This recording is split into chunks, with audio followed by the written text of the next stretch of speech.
Istri kepingin suaminya lebih lagi, melihat suaminya orang lain merasa lebih dari dirinya, kurang rasa syukur. Begitu juga suami, ya mungkin namanya istri di rumah kan ya, sama wanita di luar mungkin lebih cantik wanita di luar. Nah, jadi hilang rasa syukur gitu kan. Ya, itu akhirnya juga menjadi pemicu dari seorang istri tidak puas dengan suaminya. Tapi tidak terbuka, gitu loh. Iya, memang. Nggak ngomong, hanya dindem dalam hati. Terus nanti numpuk lagi setiap hari, numpuk lagi.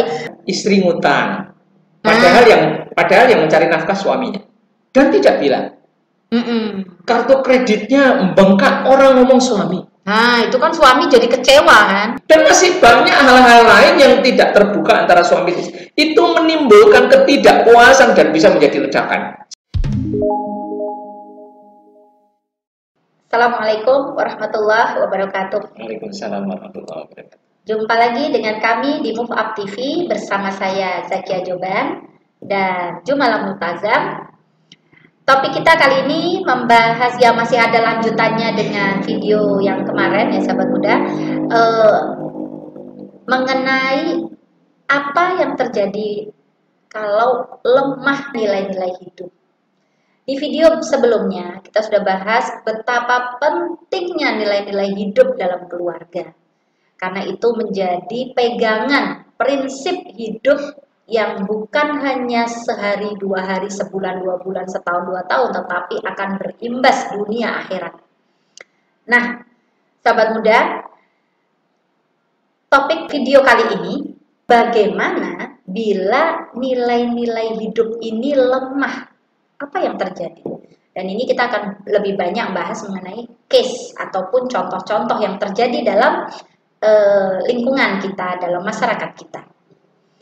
Pak Jumala duluan aja yang ngasih contoh, Pak. Apa Pak contoh yang konkret ya Pak ya, yang bisa kita lihat, yang ada di sekitar kita, yang itu disebabkan karena memang lemahnya nilai-nilai hidup dalam keluarga mereka. Ya, sahabat muda, seperti video sebelumnya, saya juga menyebut nilai-nilai hidup ini adalah prinsip hidup.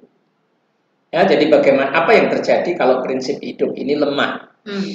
Video sebelumnya juga sudah saya sampaikan bahwa prinsip hidup atau nilai-nilai hidup inilah yang membentuk karakter keluarga.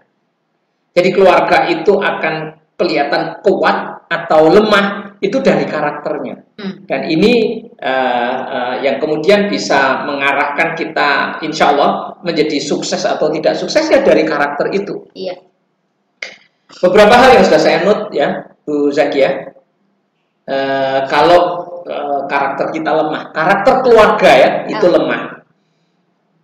Kejadian-kejadian seperti perceraian itu adalah akibat karakter yang lemah antara suami dan istri dan keluarga. Misalnya apa? Penyebab perceraian itu misalnya apa?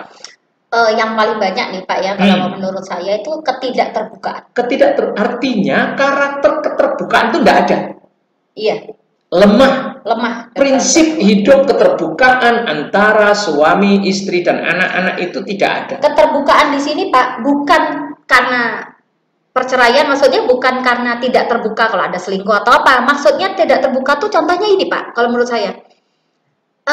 Ketika contoh seorang istri tidak puas dengan suaminya, tapi tidak terbuka, gitu loh. Iya, memang. Nggak ngomong, hanya dindem dalam hati. Terus nanti numpuk lagi setiap hari, numpuk lagi. Begitu ada api meledak. Contoh lain. Maaf ya, istri ngutang. Padahal yang mencari nafkah suaminya, dan tidak bilang. Kartu kreditnya membengkak, orang ngomong suami. Nah, itu kan suami jadi kecewa kan? Ya? Iya. Memberi kepada keluarga istri, istri memberi keluarga istri tanpa bilang suami, itu juga nggak indah menurutku. Ini juga termasuk keterbukaan. Dan ini bisa menumpuk, ketidakpuasan ini bisa menumpuk. Kalau tips saya khusus untuk keterbukaan ini apa? Kalau istri saya kalau saya membantu keluarga saya, itu istri yang suruh ngasih.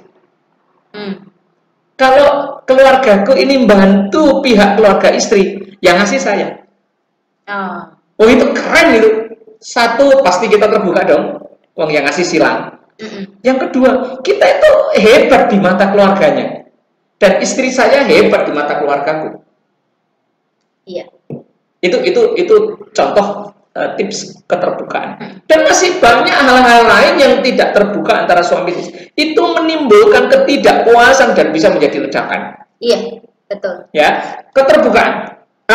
Perceraian ya, contoh kasus perceraian. Perceraian satu Pak, itu contoh salah satunya. Salah satunya keterbukaan. Terus yang berikutnya apa? Menurut Prinsip saya lagi yang kedua, lemah. yang lemah ini adalah tidak ikhlas.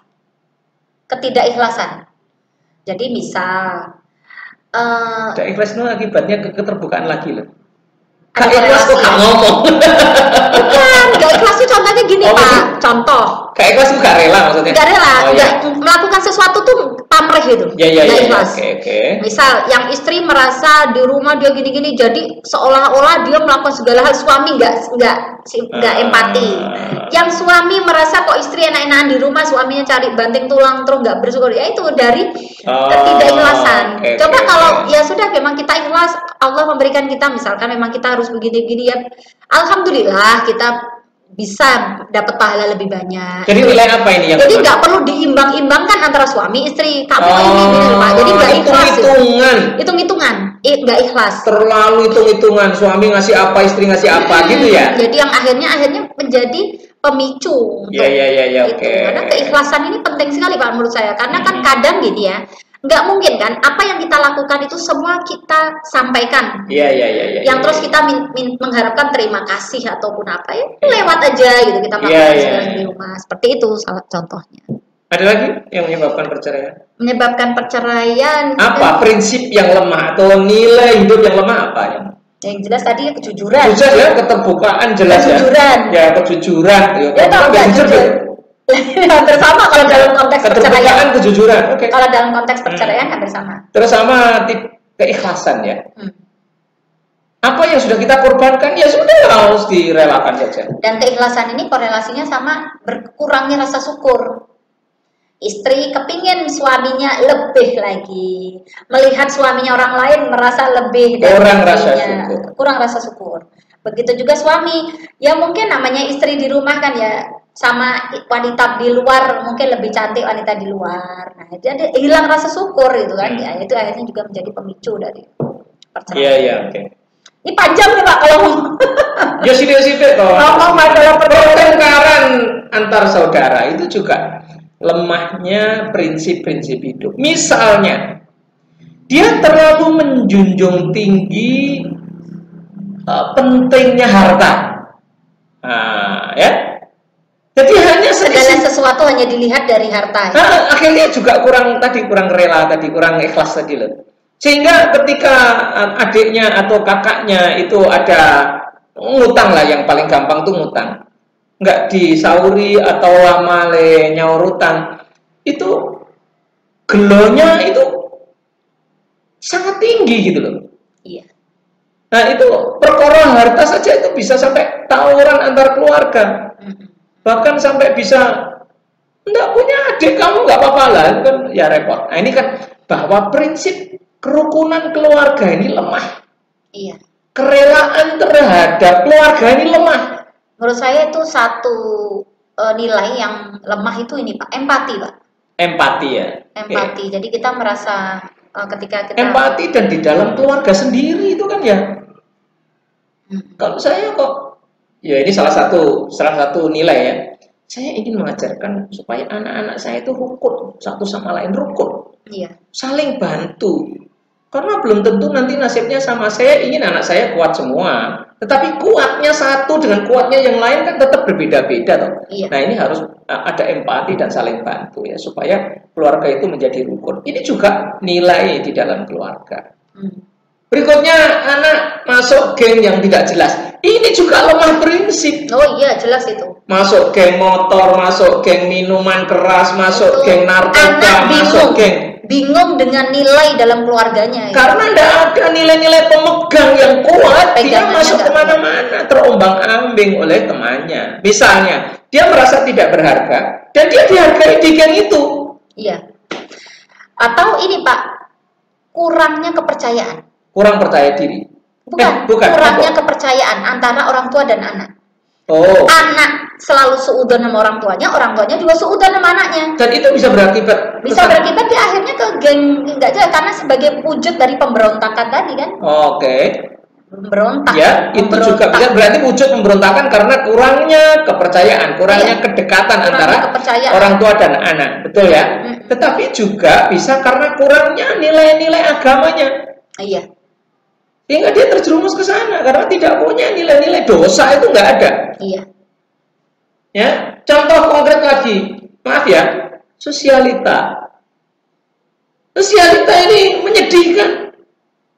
Aku sebut aja lah. Menyiksa ya. Menyiksa diri sendiri. Menyiksa. Mohon maaf ya. Saya ini juga dari baca-baca ini ngertinya juga ya. Sakjane orang duwe harus diperlihatkan kayak punya. Sakjane ndak kaya dia menampilkan penampilan kaya sampai ngutang-ngutang sampai nyewa tas. Kenapa harus nyewa? Udah punyanya itu aja kenapa? Bener gak sih? Oh, sosial kan perempuan. Bener nggak itu? Gimana? Iya, kalau menurut saya sih. Setahu Bu Zakia seperti apa mereka? Bener nggak? Menurut saya sebut itu tadi. Betul. Itu rugi diri sendiri sih. Kalau menurut saya istilahnya kita buat apa juga dapat pengakuan orang, tapi diri sendiri tersiksa, Pak. Nah, untuk mencari pengakuan orang, betul. Menyiksa diri sendiri. Tersiksanya apa ini? Aku kepingin misal kepingin biar sama, kan namanya sosialita tuh seringnya sama, Pak. Dress code gitu ya? Dress code harus apa? Kan delalah pas nggak punya, kan menyiksa, harus beli padahal nggak butuh. Iya. Hanya demi karena memang biar sama, klop. Ini nilai hidup apa yang lemah? Kalau menurut saya nilai hidup kepercayaan diri kayaknya. Tidak pede dengan dirinya sendiri. Sama yang kedua, tidak berkurangnya rasa syukur. Oh, kurang rasa syukur, tidak pede. Kenapa dia bisa kejerumus masuk ke grup itu? Ya karena ingin apa ya itu ya? Ingin apa itu? Ingin dipandang. Ingin mendapat pengakuan ya? Oh iya, ingin mendapat pengakuan. Tadi apa? Ingin mendapat pengakuan itu prinsip hidup yang lemah apa? Tadi tidak pede tadi? Atau kurang percaya? Itu kurang pede loh. Iya. Orang yang pede itu kan gak perlu diakui wong. Iya. Pede itu sih penting ngaku yang ini. Apa adanya? Apa adanya ya? Pede kok. Gak pede berarti ya? Iya. Lemahnya percaya diri sahabat-sahabat bisa terjerumus di sosialita. Maaf ya. Korupsi. Iya, korupsi. Orang yang korupsi itu pasti lemah prinsip. Sudah tak tebak langsung. Jelas nomor 1 kejujuran lah itu. Iya, gak jujur itu jelas. Prinsip kejujuran. Prinsip kesederhanaan, prinsip kejujuran. Egois. Oh iya, prinsip egois dan tidak memikirkan orang lain.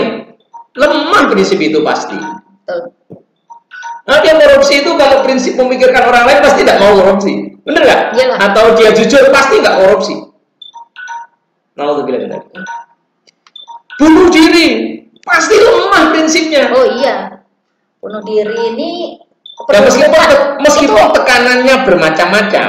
Iya, dan kalau menurut saya bunuh diri itu penumpukan buahnya itu, Pak. Ya, penumpukan tapi kalau dia punya pegangan yang kuat tentang dan itu bisa jadi banyak nilai itu yang memang dia banyak nilai masuk ke dalam ya.